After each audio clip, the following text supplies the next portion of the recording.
Graça e paz, meus irmãos. Amém. Vocês não quiseram vir no culto das 7h, né? Então, vamos nós. Vamos abrir nossas Bíblias no livro de Esdras, capítulo 7. E assim que você for encontrando, você se coloque de pé, em reverência à palavra do Senhor. Esdras, fica aí antes de Neemias, né? Antes do livro de Salmos. Tem o livro de Esdras. Pois você vai manter a sua Bíblia aberta nesse texto.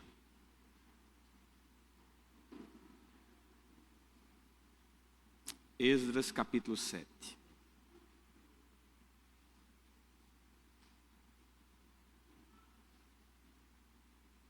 Nós vamos estar lendo apenas um verso. No verso 10, que diz o seguinte: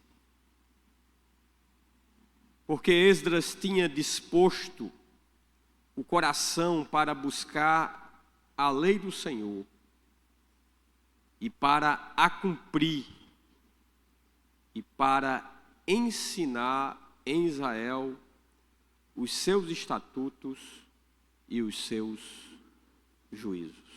Vamos orar. Senhor, obrigado.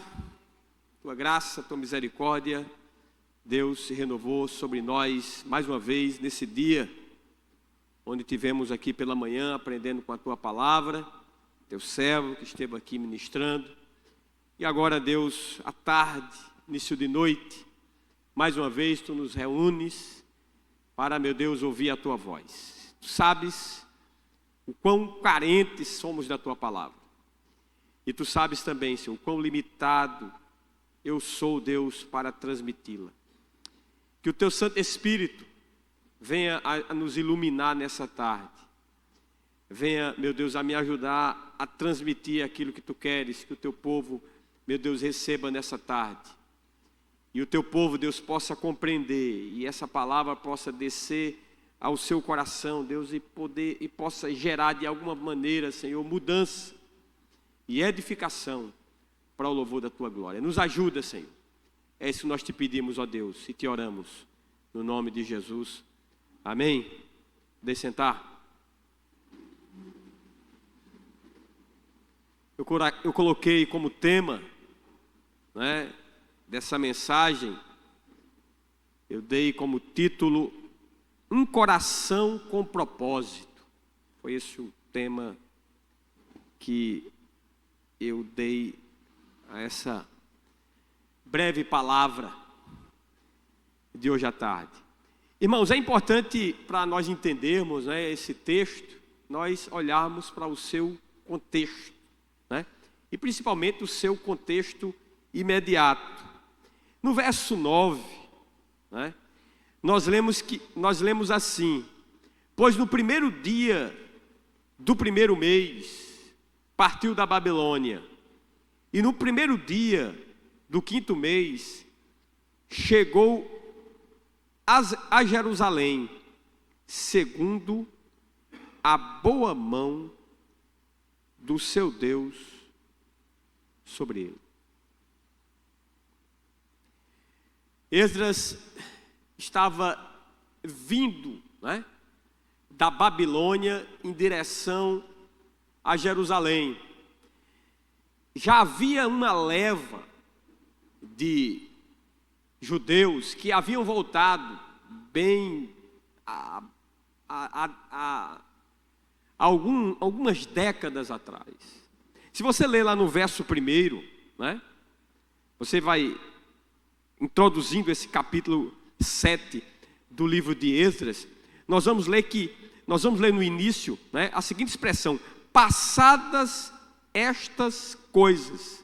Está lá no verso 1. No reinado de Artaxerxes, rei da Pérsia, Esdras, filho de Seraías, filho de Azarias, filho de Ilquias. E depois ele vai dar aí a genealogia, né, resumida desse grande homem de Deus chamado Esdras. E o que significa, né, que coisas eram essas, passadas essas coisas?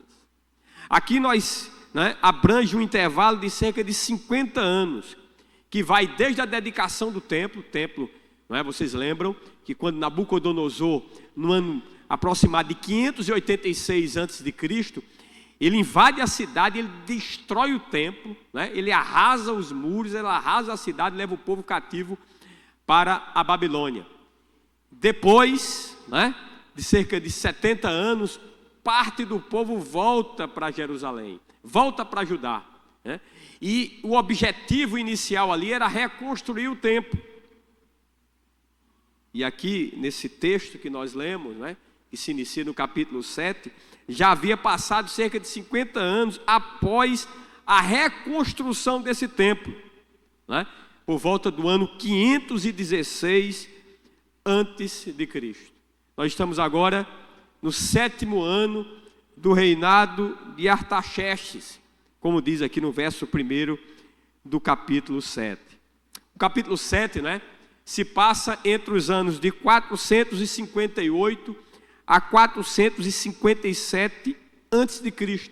e marca justamente a divisão desse livro. Nós podemos dividir esse livro em duas partes, né? Do capítulo 1 ao capítulo 6 e do capítulo 7 ao capítulo 10. Do capítulo 1 ao capítulo 6, fala justamente do retorno dos exilados da Babilônia para Jerusalém, né? Liderados ali por Zorobabel, cerca aí do ano 538 a.C., ainda no reinado de Ciro. O foco dessa primeira leva, né, desses primeiros judeus que voltaram para Jerusalém, era justamente a reconstrução do templo. E a conclusão, né, e a dedicação desse segundo templo se deu por volta de 515 a.C., já no reinado de Dário I. Interessante, né, que nos primeiros 6 capítulos do livro de Esdras, o nome de Esdras não é citado. Ele não é citado.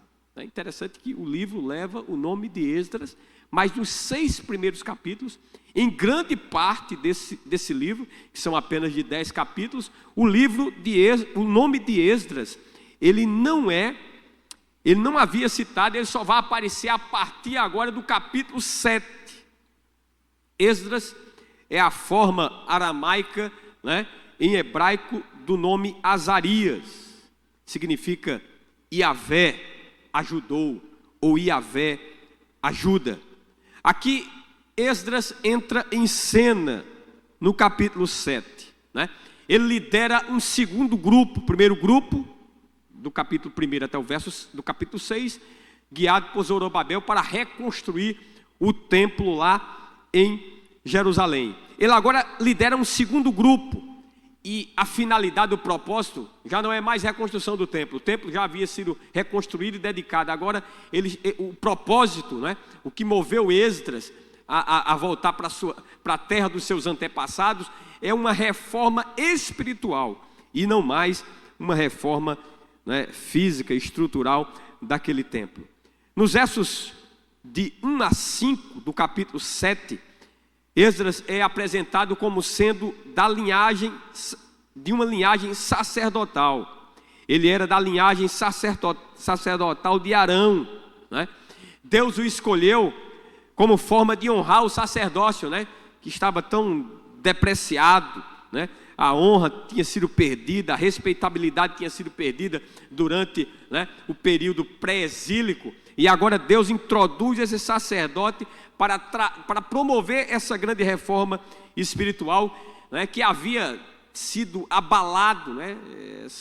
Os judeus haviam passado 70 anos na Babilônia, né?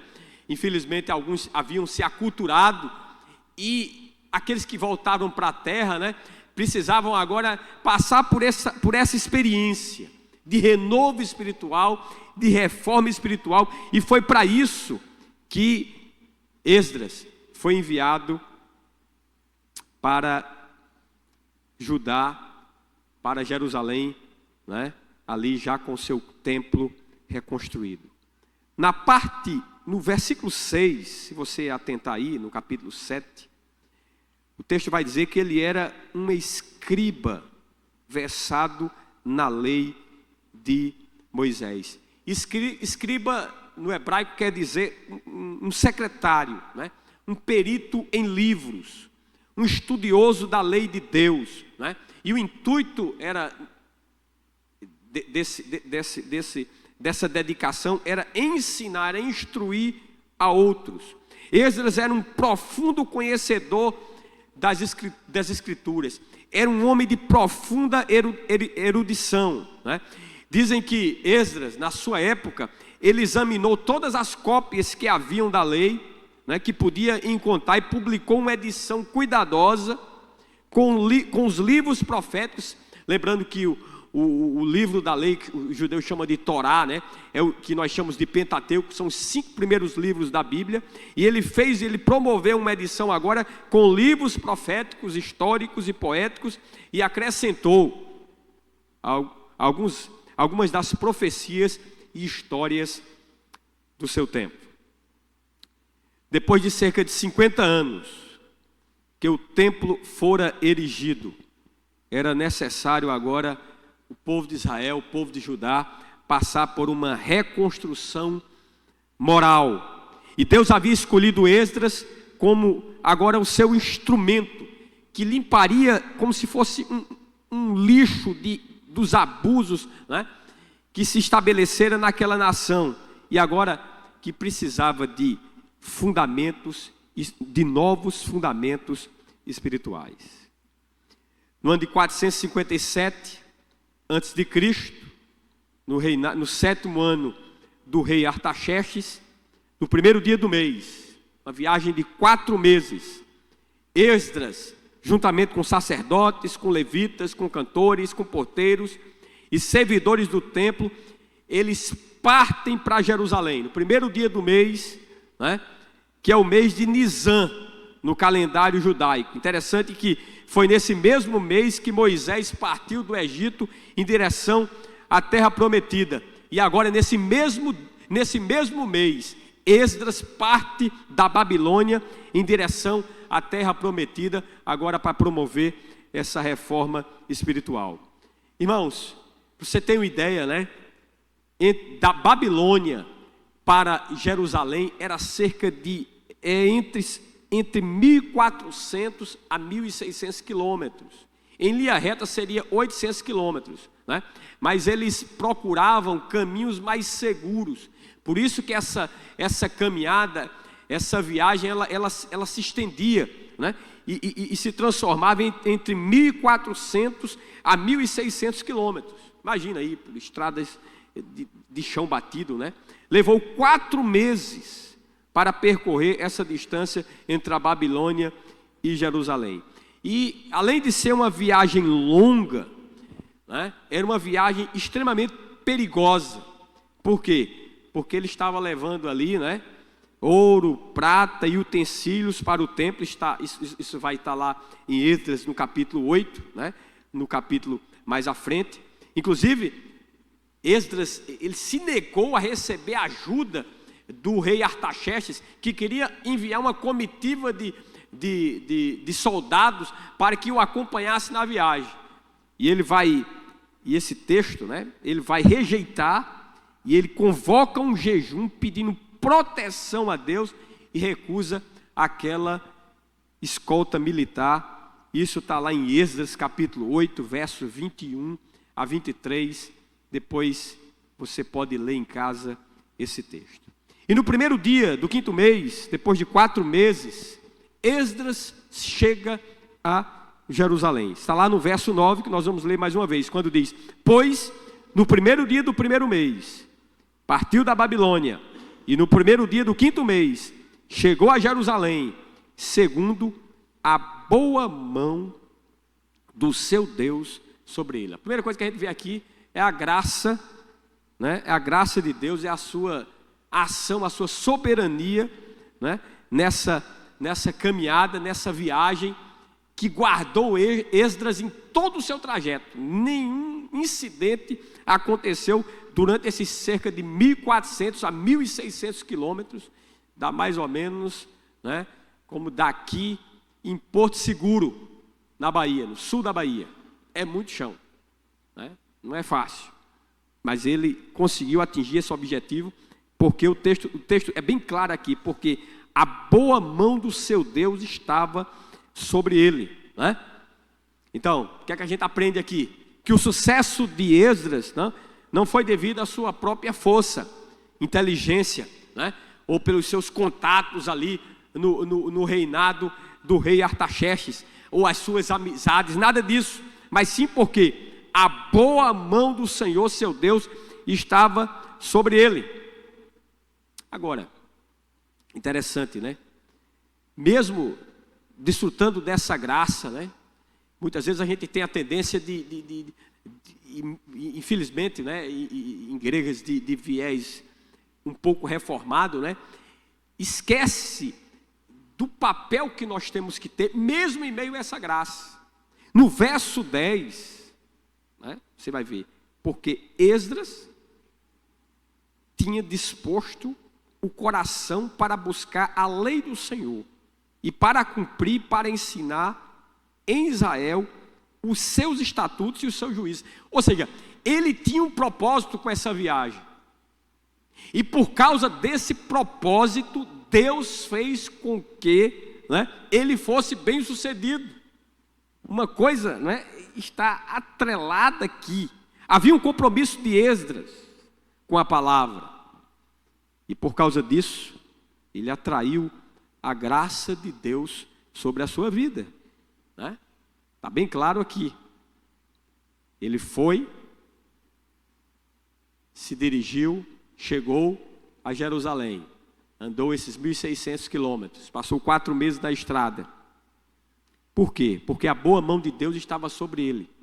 Mas o verso 10 diz, porque Esdras tinha disposto o coração, né, para buscar a lei do Senhor e para a cumprir e para ensinar em Israel os seus estatutos e os seus juízos. O que diferenciava Esdras era o propósito que ele tinha no coração, que se dispôs a estudar, a praticar e a ensinar a palavra de Deus. Eu separei aqui 3, eu queria que se fosse possível aí, o pessoal da técnica aí colocasse, na versão, na NAA, essa versão que eu li para vocês foi a Almeida Revista Atualizada. A Nova Almeida Atualizada diz o seguinte, né? A NAA, porque Esdras pôs no coração o propósito de buscar a lei do Senhor, cumpri-la e ensinar em Israel os seus estatutos e os seus juízos. Essa é a NAA. E eu também separei aqui a Almeida Revista Corrigida, que diz o seguinte, a ARC, Almeida Revista Corrigida, quando diz, porque Esdras tinha preparado seu coração para buscar a lei do Senhor e para a cumprir e para ensinar em Israel os seus estatutos e os seus direitos. Você percebe aqui, né? Que isso reflete a graça soberana agindo sobre a vontade humana. A graça de Deus agindo sobre a vontade de Esdras. Deus não apenas nos regenera, mas Ele nos direciona o coração. A gente deveria pedir e fazer constantemente, nós sabemos disso, que nós fomos alcançados pela graça de Deus, fomos regenerados, convertidos, e é por isso que estamos aqui nessa noite, porque do contrário você estaria lá no São João, né? Infelizmente houve uma tragédia ontem, nessa festividade que aconteceu aqui em Campina Grande, ou talvez lá no Parque do Povo, apesar que tem uns crentes que, né, parece que no mês de junho tira férias, e sente saudade, né, dos seus tempos outrora do Parque do Povo, e vai lá com pretexto de comer uma codorna, ou seja lá, uma comida típica e tudo mais.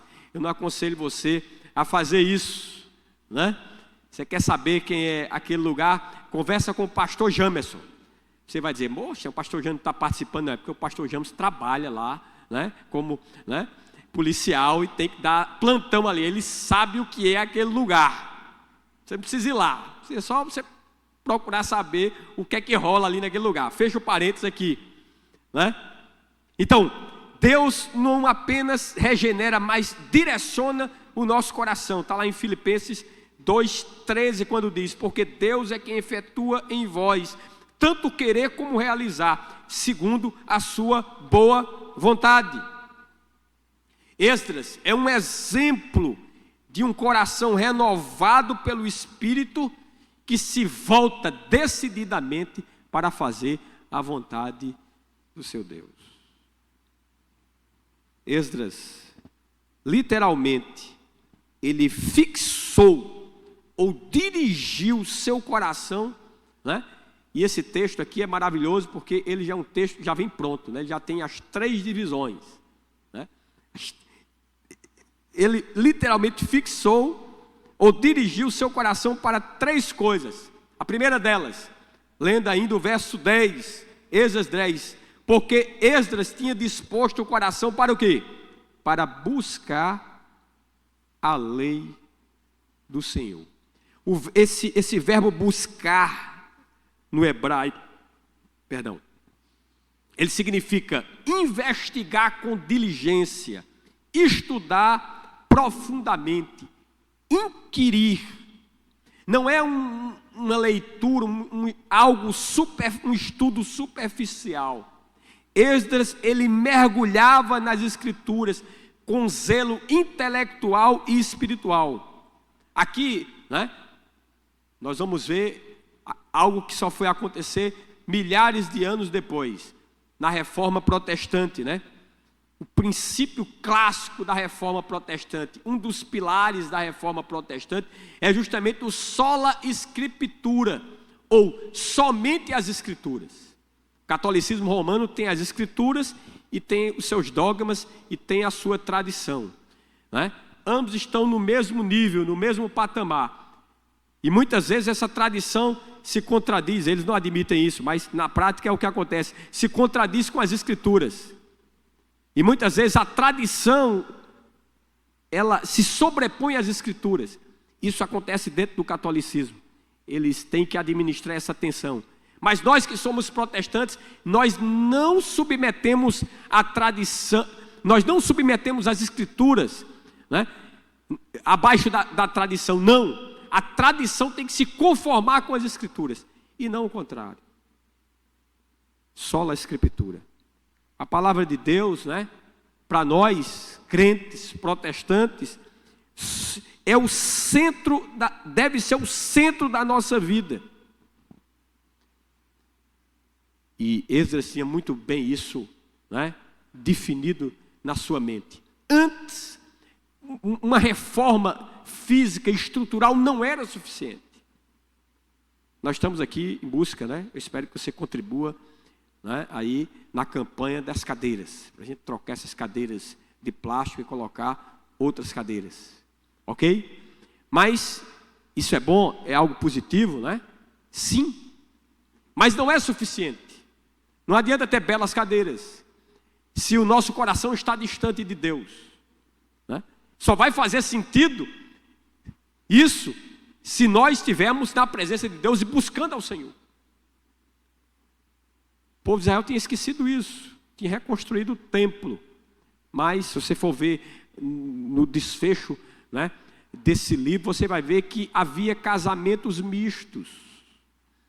Os homens, né, de Israel estavam buscando casar com mulheres pagãs, e com isso estavam tendo filhos que não estavam debaixo, né, da aliança de Deus, que Deus havia feito com Abraão, depois com Moisés. E Esdras entra dentro desse contexto. Você vai perceber ali que, ao confrontar essa situação, se você for lendo esse texto aqui, ele vai exigir que houvesse uma separação. Imagina, homens tinham famílias constituídas, o templo já havia sido, o povo já havia voltado da terra, né, há cerca de 70 anos, o templo já havia sido reconstruído há mais de 50, já tinha gente que tinha tido filhos, os filhos dele tinham tido netos, os filhos dos filhos agora já haviam bisnetos. Você imagina que problema. Hoje a gente tenta conformar a palavra de Deus, dar um jeitinho, né? Relativizar a palavra de Deus. Nós vemos uma época de grande relativismo, né? Para o mundo ainda não existe verdade absoluta, para o crente não. Para o crente existe sim verdade absoluta, e ela está aqui nas páginas das Escrituras. Nós não podemos negar isso, porque se nós negarmos isso, nós deixamos de ser crentes na pessoa de Jesus. Nós podemos ser um religioso, podemos ser qualquer outra coisa, menos fiéis ao Senhor Jesus Cristo. Antes de qualquer reforma, deveria haver uma reforma interna pela palavra. Era isso que estava no coração de Esdras. Esdras nos serve como exemplo, né, para os crentes de outrora e para os crentes de hoje, que antes de alguém se levantar para dizer, assim diz o Senhor, é preciso saber o que diz esse Senhor. Para saber o que Deus diz, irmãos, é necessário, não tem outro meio, não tem outro caminho. Nós temos que buscá-lo aonde? Aonde? Para saber quem Deus é, nós temos que conhecê-lo aonde? Na palavra. Não basta, nós temos muitas vezes uma leitura superficial da Bíblia, quando temos. Né? Até 2013, a minha conversão, assim, foi muito impactante. Eu li a Bíblia, pelo menos o Novo Testamento, várias vezes. Mas depois a gente vai se acostumando com a Bíblia. A minha conversão foi em 96. E depois a gente começa a relaxar, né? Ler uma vez por semana, a cada 15 dias, cada um mês. Eu só leio a Bíblia quando vem para a igreja.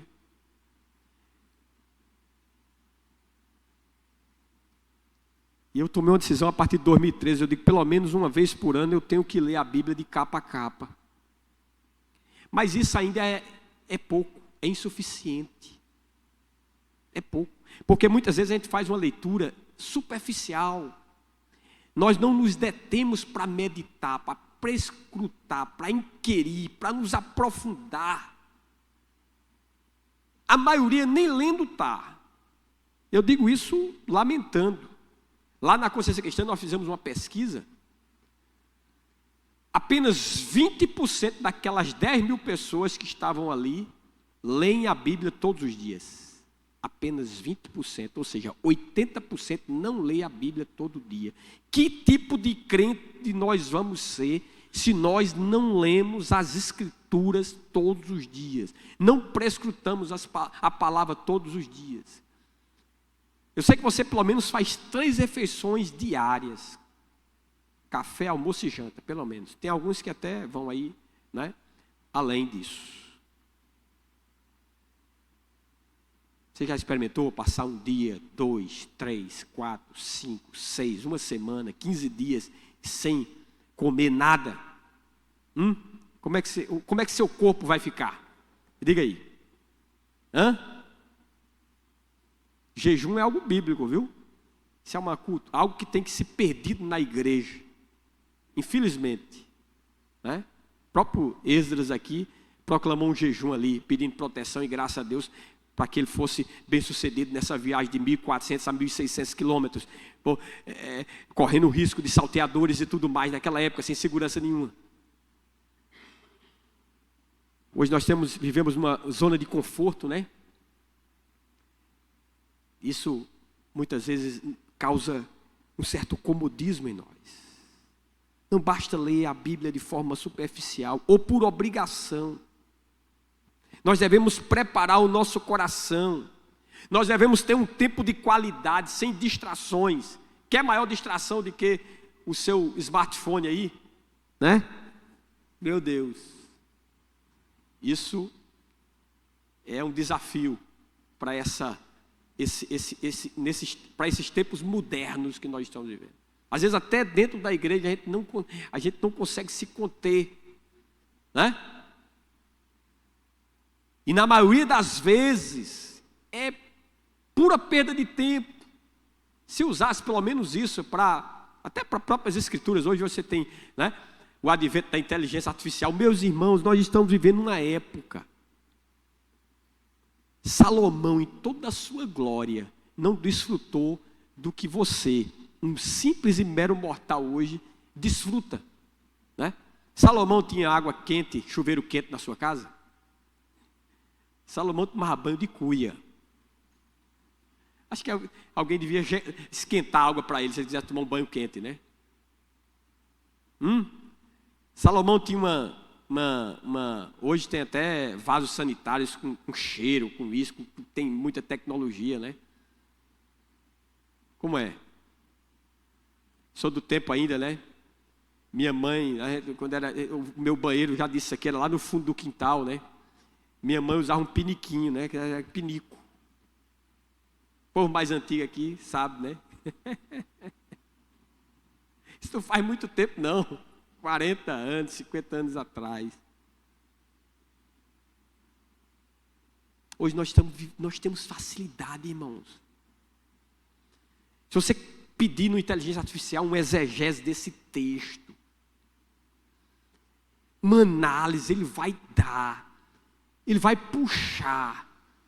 Me diga o que John Piper fala sobre isso, me diga o que John Calvin fala sobre isso, me diga o que John Wesley fala sobre isso, me diga o que Zwinglio, o que Lutero, bora, puxa, ele vai dizer, você vai passar o dia. Sabe o que falta, irmãos? É disposição que nós não temos.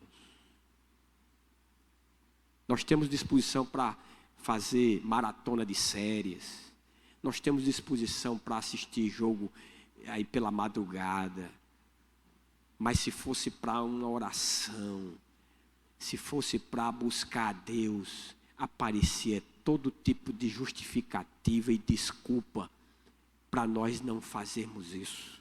Essa é a verdade. Você faz uma leitura devocional, se você não faz, faça, comece a fazer. Você vai se fortalecer espiritualmente, você vai ser um crente mais maduro, mais forte.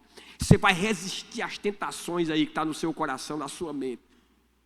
Sabe por que você está fraquejando e muitas vezes cedendo a essas tentações? Porque você não está buscando ao Senhor, você não está se fortalecendo nele. Aí você cai, você vacila, porque quem está prevalecendo na sua vida é a carne, é a sua vontade. Se você não tem uma leitura devocional, tenha. Mas se você já tem uma leitura devocional, vá além, dê o segundo passo. Vamos partir para estudar de fato livros, por exemplo, sequenciais da Bíblia. Há esse recurso hoje. Essas inteligências artificiais hoje tem até, né, a versão gratuita do Google, do ChatGPT, do Gemini, do Grok. Vai chegar no momento que eles vão pedir para você, né? Se você quiser usar demais, você vai fazer uma assinatura. Mas se for para fazer uma assinatura, para a gente crescer na graça, no conhecimento, vale a pena.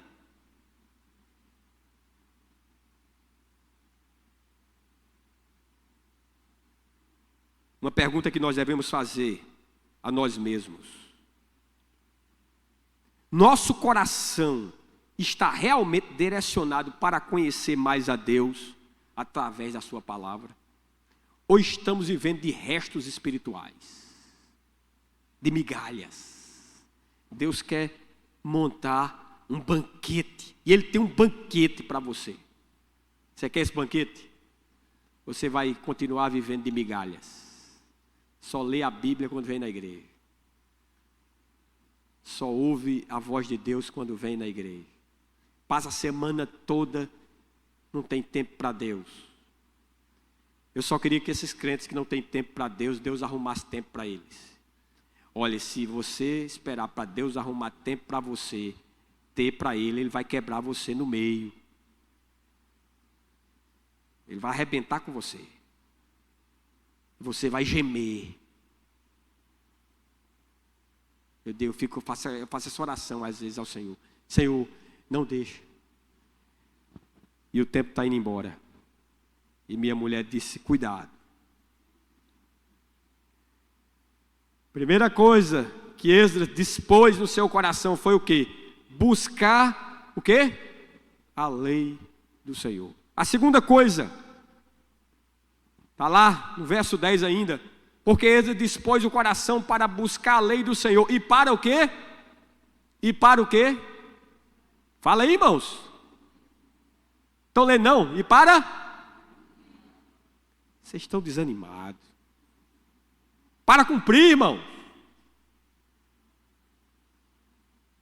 Não adianta saber e não colocar em prática. Jesus arrebentou, lê depois Mateus 23. Jesus arrebentou com os escribas e os fariseus. Olha mesmo, eu estou falando aqui de um escriba, que era Esdras, um cara que era referencial. Mas nos dias de Jesus, esses caras tinham se corrompido. 400 anos depois, apenas haviam se corrompido. Eles pregavam algo que o quê? Não praticavam. O estudo da palavra deve nos levar à obediência. Esdras não era apenas um acadêmico, ele praticava o que estudava. O conhecimento de Deus deve, necessariamente produzir em nós uma vida santa, uma vida reta, uma santidade de vida. Em 1 Timóteo capítulo 4, 16 diz, Paulo instruindo seu servo Timóteo, tem cuidado de ti mesmo e da doutrina, continua nestes deveres, porque fazendo assim salvarás tanto a ti como aos teus ouvintes. O crente que não vive o que prega é uma contradição ambulante, né? Não vive o que prega. Você já conheceu pessoas assim? Que prega bem, que fala de Deus bem, que transmite a mensagem bem, mas que a vida dele não está em sintonia com esse discurso? Infelizmente, acontece. A obediência é o teste da verdadeira espiritualidade. O conhecimento bíblico sem obediência gera hipocrisia e endurecimento do coração. Tiago 1,22 diz, tornai-vos, pois, praticantes da palavra de Deus, e não somente ouvintes, enganando-vos a vós mesmos. A palavra de Deus, irmãos, deve nos confrontar em todas as áreas da nossa vida, por exemplo, nos nossos relacionamentos, na nossa sexualidade, nas nossas finanças, no entretenimento, trabalho, redes sociais. Paulo diz, quer comais, quer bebais, quer façais qualquer coisa, fazeis tudo para o quê? Para quê? Para a glória de Deus. Esses dias uma irmã me ligou. Ela está se separando, não é daqui da igreja não. Cuidado aí na fofoca, viu? Eu conheço o marido, conheço ela também. Ela resolveu largar o marido. Mas o marido dela não adulterou, não bateu nela, não abandonou. Ela, conversando com ela, e ela dizendo, eu tenho minhas convicções acerca de Deus. É engraçado isso. As pessoas criam o seu próprio evangelho. Os textos que confrontam, eles deixam de lado. Só aqueles que são mais aceitáveis é que eles estão dispostos a aceitar. Esse é o nosso tempo, irmãos. A palavra não é primazia. A palavra de Deus não é a regra final, a regra de freio prática.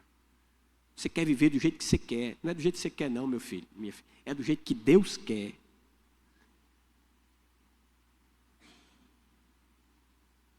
Tem que nortear todas as áreas da nossa vida. O jovem, que está para casar, quer escolher uma moça, tem que ser no Senhor.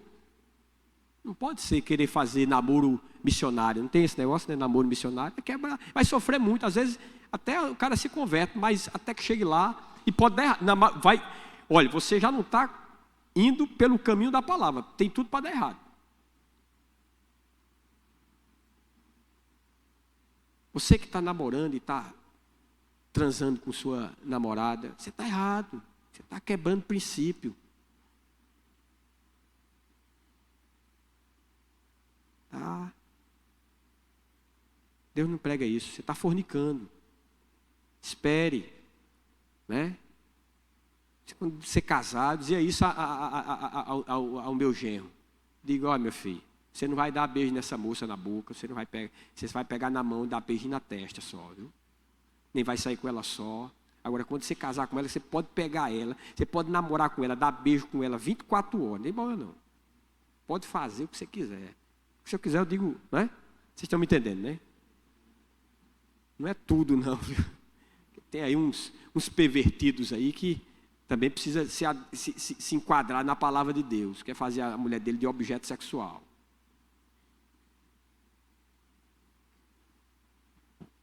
Irmãos,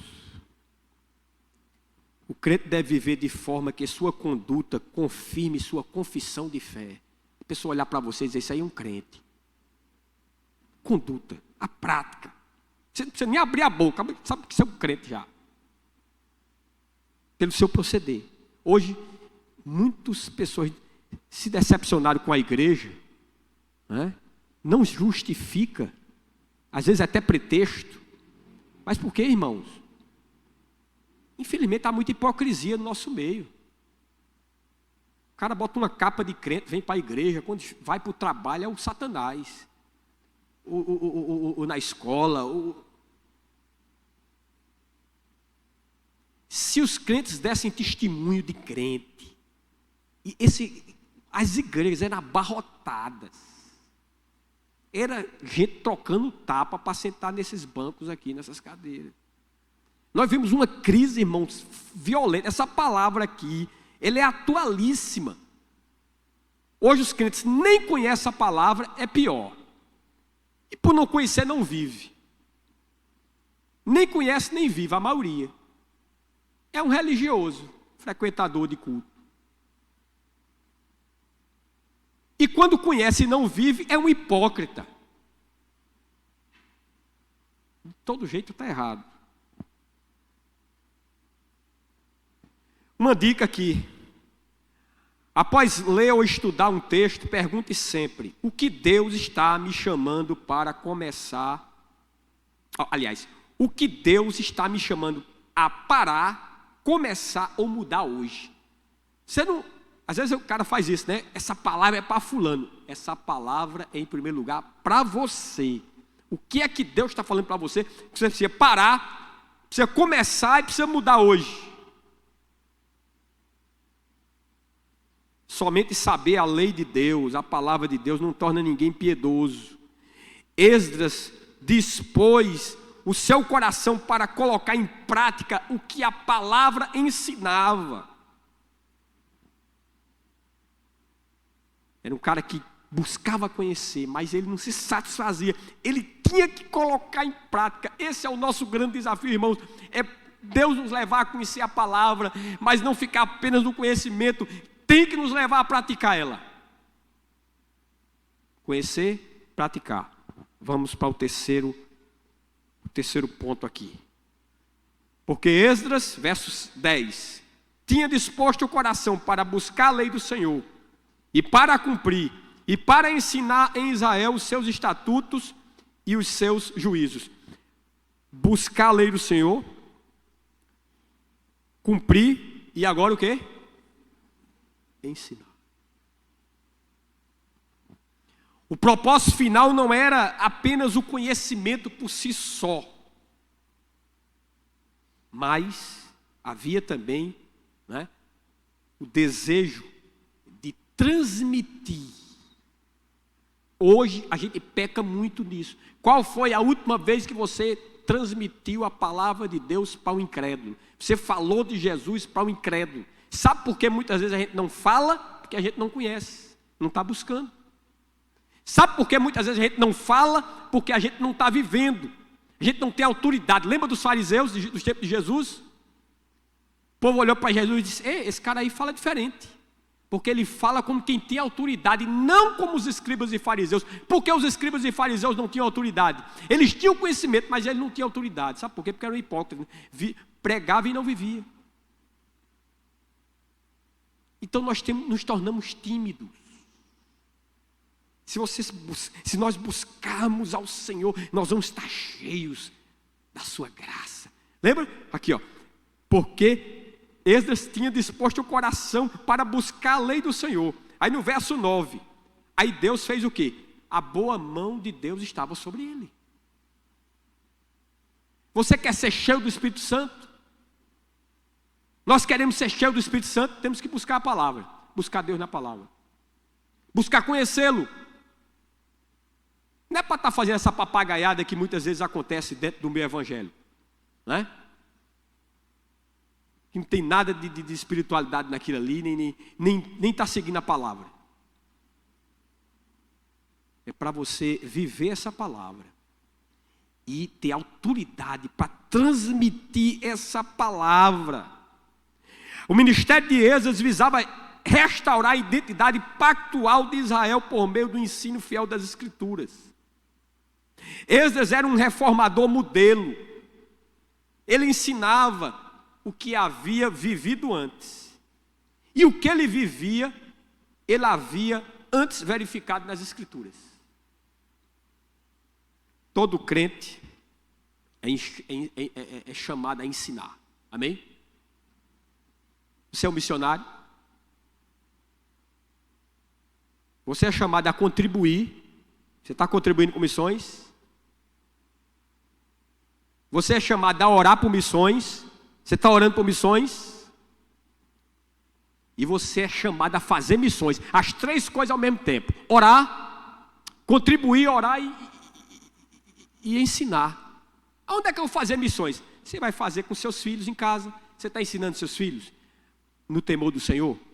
Você está tendo tempo de qualidade para instruir seus filhos? Você tem a responsabilidade de transmitir a fé evangélica para a próxima geração. Você está fazendo isso? Ou você está entregando uma tela para ele, para você não ter trabalho? O povo hoje não quer ter filho, irmão, porque não quer ter trabalho. A maioria. Dá trabalho, viu? Mas é o seu trabalho. Você não casou? Para isso que Deus lhe chamou.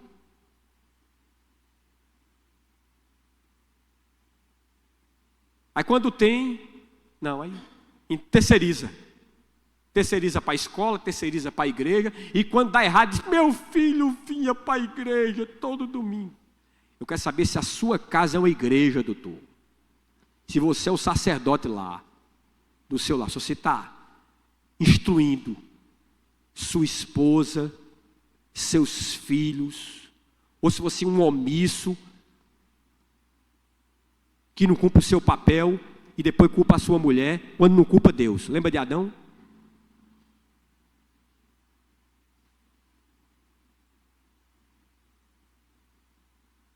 Jesus diz lá em Mateus 28, 19: ide por todo o mundo, ide, portanto, fazei discípulos de todas as nações, batizando em nome do Pai, do Filho e do Espírito Santo. Verso 20: ensinando-os o quê? A guardar todas as coisas que vos tenho ordenado. Colossenses 3,16: habite ricamente em vós a palavra de Cristo, instruindo-vos e aconselhando-vos mutuamente em toda a sabedoria, louvando a Deus com salmos e hinos e cantos espirituais com gratidão em vosso coração. Irmãos,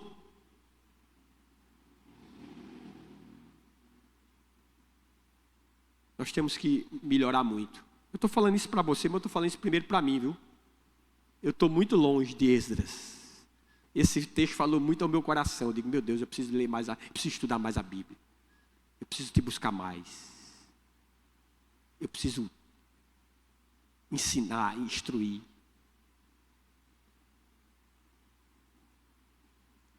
Às vezes eu fico querendo correr daqui, desse púlpito.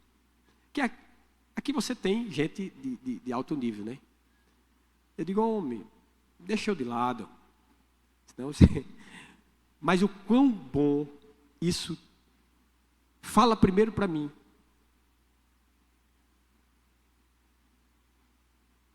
Eu fui desafiado um dia a ler a Bíblia de capa a capa. Ao estudar esse texto, eu digo, eu fui desafiado agora a reservar mais tempo para estudar livros das Escrituras, me aprofundar mais na palavra, crescer mais. Deus me ajuda a colocar em prática, Senhor. Né? Lá no meu trabalho, na minha casa.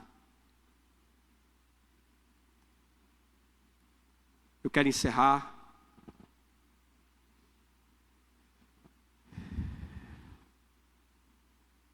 reafirmando 4 coisas que nós aprendemos nessa noite. Primeiro, nós temos que direcionar nosso coração para o lugar certo. Nós temos que dispor nosso coração para o lugar certo. Primeira coisa. Segundo, nós temos que conhecer mais a Deus por meio da sua palavra. Isso deve ser a prioridade número 1 da nossa vida. Você está estudando aí para um concurso, para passar. Tá certo, beleza. Não é pecado não. Mas não deve ser a prioridade da sua vida não. Porque esse seu curso aí, esse seu emprego só vai durar aí 70, 80 anos, só vai servir para esse mundo. E o conhecimento de Deus, nós estamos ensaiando em conhecer a Deus aqui. Vai se estender e se prolongar por toda a eternidade. A terceira coisa, não adianta apenas saber o que é certo, mas praticar o que é certo. Não adianta apenas saber, conhecer, você tem que praticar, meu filho. E a quarta coisa, não podemos ser egoístas, pensar apenas em nós. Eu conheço a verdade, eu conheço a palavra, eu estou salvo, vou para o céu, glória a Deus, aleluia. Você está sendo egoísta. Deus chamou. Olha, não tem lugar melhor do que adorar a Deus. Isso não fui eu que disse, foi o pastor Aurivan Marinho. Do que o céu. Tem lugar melhor do que adorar a Deus do que o céu? A presença de Deus? Tem lugar melhor. Mas por que a gente não se converte e morre na mesma hora? Que era para morrer, converter e puf, morrer. Se fosse só para adorar, convertia e morria. Por que é que Deus nos deixa aqui? Porque Ele tem um propósito. Qual é o propósito? Transmitir, pregar, ensinar, falar. Pastor, mas eu não tenho leitura. Eu digo, você escuta, que hoje já tem a Bíblia toda em áudio. Se você quiser dedicar tempo para ouvir, você tem, meu filho. Tem desculpa, não tem pretexto. Mas eu não vejo, eu sou cego, pastor, tem a Bíblia em braille. Mas eu sou surdo, tem em libras. Qual a desculpa que você vai arrumar? Mas eu sou velho. Moisés começou o ministério dele com 80 anos. Acho que nem tem ninguém de 80 anos aqui, né? Se tiver, são poucos. Começou, meu filho. Perguntaram um dia a Lutério, se você soubesse que ia morrer amanhã, o que é que você faria? Ele disse, eu plantaria uma árvore. Quem planta uma árvore, irmão, está com perspectiva de ver crescer ela e dar fruto. Dê fruto até o último instante, até o último suspiro da sua vida. Ensine. Foi para isso que Deus lhe chamou. Pense nos outros. Como levar Cristo para eles, por meio da sua palavra.